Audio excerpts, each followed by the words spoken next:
Ang gulo eh. Morning po! Breakfast po tayo. Thank you Lord sa blessings. Sarap ng ulam namin guys. Oh. Binaguungan. Yung bagoong na niluto ko. Ano ako binaguungan. Kunting baboy, tsaka talong. Sabi niya talong pa lang daw. Ulam na. E, gano'n naman talaga ang ano, purpose. Ayun po tayo pero may giniling. Ayaw ng talong, ang putok-batok. Yung bagoong may giniling. Pero baboy pa rin. Kain po.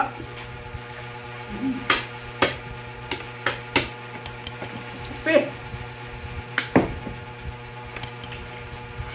May sukit kasi ako sa ano, palinti ng bagoong talaga na ano, hindi siya maalat.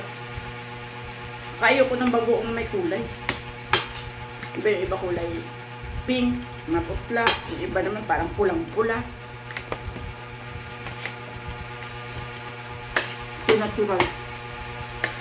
Walang kulay. Sarap siya guys, tamis. Kain!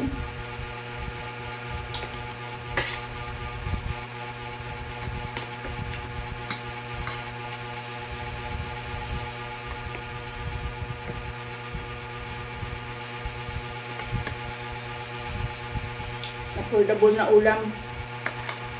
Mura talong ngayon eh. Ano sabi mo kuha mo? 60 ang kilo?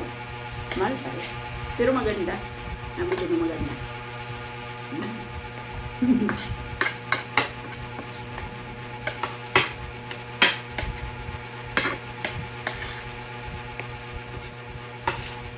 Maingay yung helicopter namin.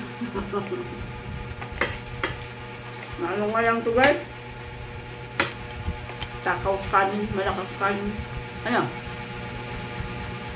Hindi ka marunong mag-control. Napakasubo ka sa kainan. Masarap na baon sa mga outing. Lalo na kung mga bandang bundok.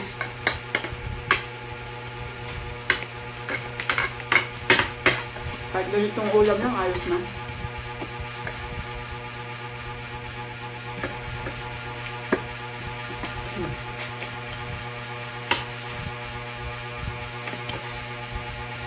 Paparami ka talaga ng kain.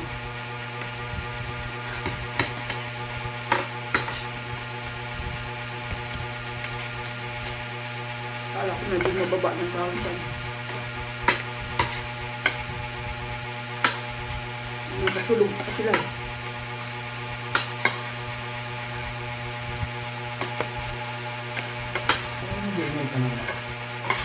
Madumi. Madumi. Hindi kayang abutin. Pag makita ko dito tumatong, sigurado ito babagsak. Hindi pwedeng patungan.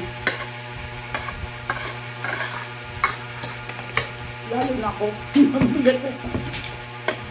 Kape. Ang alis ng ano. Umay lang buo. Pero masarap ano. Mamaya yan ang pagkain mo. Ayos lang. Ako din. Ayos lang daw kahit mamaya hanggang mamaya ganito ulam. Ayos lang. Ako din. Talong pa lang ulam na yun. Iingay yung ano. Parang may gilingan kami. Rinig nyo guys. Lakas ano. Yung ano yung ventilador na parang ilis ba? Ceiling fan.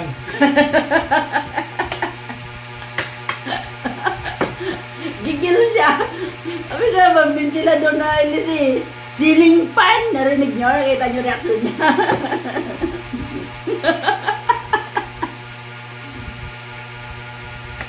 Gigil yan.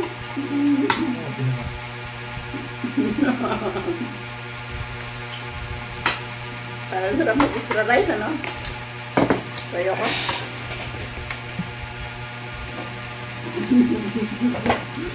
Salit-salit mo yan. Ayos na yun.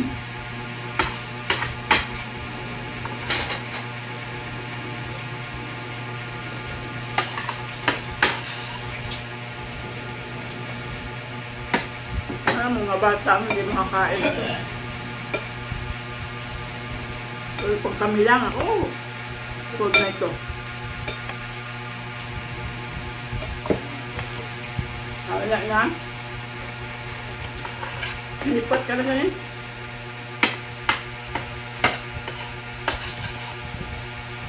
Duro ba yung tawar? Sila doon sa piyakan. Wala.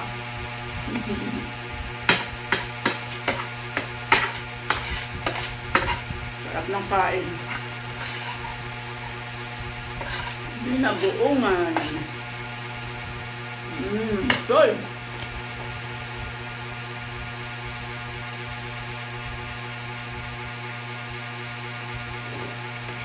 Latsing kape.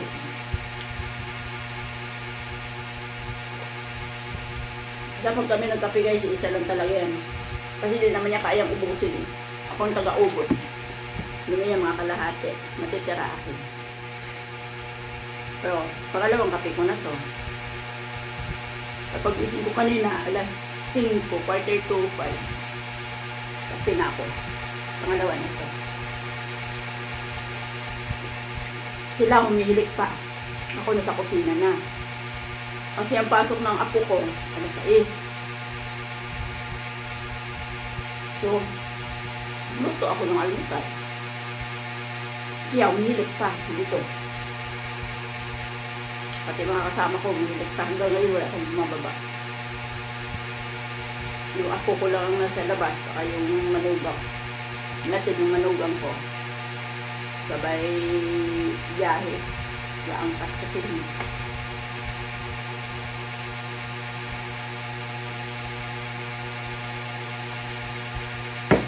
Mayang alas 11, sundo ulit. Alas 11 labasan. Tapos, balik ulit siya sa school ng hatid na naman ng isa pang apo. 1:30, alas 2 ang pasok. 1:30, kailangan hatid na. Hindi pinansin yung giniling, oh. Mas masarap daw ang buong.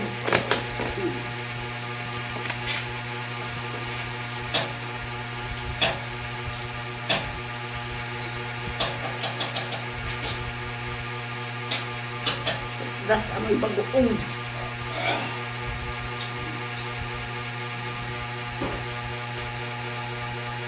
Hatid ng 1:30, uwian naman nila sa 6. Yung ano. Ay, hindi naman ikaw kumain kagabi. Sarap daw, sabi ni Lian. Ay, mamaya, initin nila. Ulam na nila sa lunch yun. Yung tuna sisig. Ulam nila kagabi. Ay, kami hindi na kumain kagabi pag uwi eh. Bayit daw.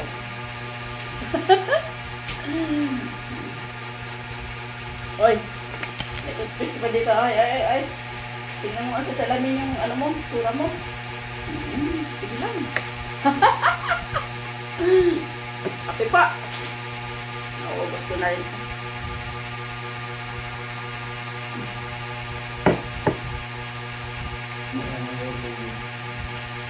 Mamayang tanghali, ang aga. Mamayang pagka ano, antay-antayin mo muna ng ano, kahit after lunch lang pwede.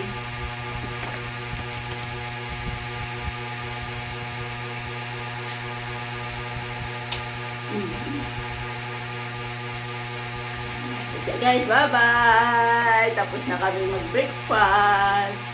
Bye-bye po! Love, shoutout sa lahat.